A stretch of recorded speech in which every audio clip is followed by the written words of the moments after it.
Idea ఉందా? 5 అని ఎగ్జాక్ట్గా చెప్పలేమండి. 5 to 6 లీటర్స్ బ్లడ్ అనేది హ్యూమన్ బాడీలో ఉంటుంది. సో అందువల్ల ఏంటంటే ఎప్పుడైనా గాయమయ్యి బ్లడ్ బ్లీడింగ్ అయిపోతుంది అనుకోండి, ఆ వ్యక్తి మెల్లమెల్లగా ఏమవుతుంది, అన్కాన్షియస్ అయిపోతారు. అన్కాన్షియస్ అయిపోయి చనిపోయే ప్రమాదం ఉంటుంది. సో అటువంటప్పుడు ఏ విధంగా బ్లడ్ బ్లీడింగ్ అవ్వకుండా కంట్రోల్ చేసుకోవాలి. Okay, first of all for example ఈ అబ్బాయికి చేతికి ఎక్కడైనా గాయమైంది అనుకోండి, ఈ గాయమైన చోట నుంచి బ్లడ్ బ్లీడింగ్ అవుతుందండి. బ్లడ్ బ్లీడింగ్ అయినప్పుడు మనకి ఏదైనా ఒకటి కాటన్ క్లాత్ లేదా ఇలాంటివి తీసుకొని ఎక్కడైతే గాయమైందో గాయం పైన గట్టిగా పెట్టి అడిచిపెట్టుకోవాలండి. ఈ విధంగా పట్టుకున్నాక ఏమవుతుందంటే బ్లడ్ బ్లీడింగ్ అనేది కంట్రోల్ అయ్యే ఛాన్స్ ఉంటుంది. సమ్ టైమ్స్ ఏంటంటే అయినా సరే బ్లడ్ అనేది కంట్రోల్ కానప్పుడు ఏం చేస్తాం మనం, దీనికి ఎలివేషన్ ఇస్తామండి. ఎలివేషన్ అంటే మనకి ఈ ఫ్లోటింగ్ మన ఆల్రెడీ ఏంటి, మన హార్ట్ పర్ మినిట్కి ఎంత బ్లడ్ మన బాడీలో సర్క్యులేట్ చేస్తుంది ఐడియా ఉందా? అన్నారు కదా, ఎంత ఉంది?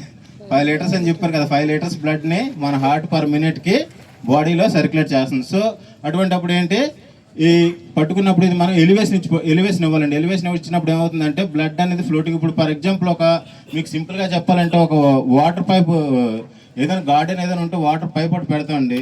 పెట్టిన తర్వాత పైప్ పైన అడిగేస్తే ఏమవుద్ది, వాటర్ ఫ్లోటింగ్ ఫోర్స్ అనేది తగ్గుద్దా లేదా? సేమ్ అలాగే ఇది కూడా ఏంటంటే ఈ విధంగా ఎలివేషన్ ఇవ్వడం వల్ల మనం ఆల్రెడీ ఇక్కడ ఎక్కడైతే ఇంజరీ అయిందో అక్కడ పట్టుకున్నాం, బ్లడ్ ఎక్కడైతే బ్లీడింగ్ అవుతుందో అక్కడ పట్టుకున్నాం, ఆల్రెడీ ఇంజరీ ఇచ్చాం. అయినా సరే కాలేదంటే ప్రెజర్ పాయింట్స్ ఉంటాయి. ఏముంటాయి?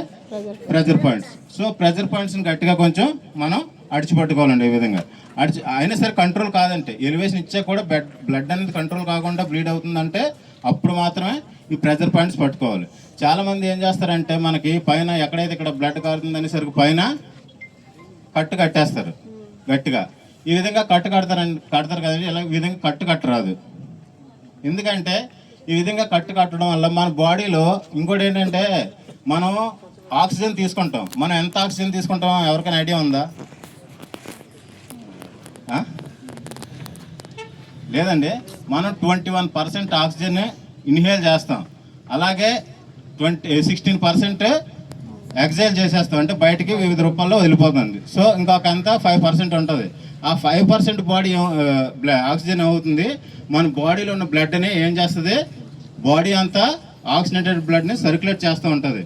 సో అందువల్ల ఏంటంటే ఎప్పుడైనా సరే మనం ఈ కట్టుతాం కదా, ఈ కట్టిన వరకు ఏమవుతుంది, బ్లడ్ అనేది ఇంతవరకు ఆక్సిజనేటెడ్ బ్లడ్ వస్తుంది. ఈ ముందుకు అనేది బ్లడ్ అనేది గట్టిగా కట్టడం వల్ల ఏమవుతుంది, బ్లడ్ సర్క్యులేషన్ అనేది ఆగిపోద్ది. బ్లడ్ సర్క్యులేషన్ ఆగిపోవడం వల్ల ఏమవుతుంది, ఇక్కడ ఉన్న బ్లడ్ సెల్స్ ఏవైతే ఉంటాయో అవన్నీ డ్యామేజ్ అయ్యి మెల్లగా చనిపోద్ది. అలాగే ఏంటి, బ్లడ్ కలర్ కూడా మారిపోద్ది. ఎలాగా, మెల్లగా బ్లూ రంగులోకి మారిపోద్ది. ఈ హ్యాండ్ కలర్ ఏమైద్ది, బ్లూ రంగులోకి వచ్చేస్తుంది. సో మీరు తర్వాత హాస్పిటల్కి వెళ్ళారనుకోండి, హాస్పిటల్కి వెళ్తే డాక్టర్ ఏం చేస్తారు,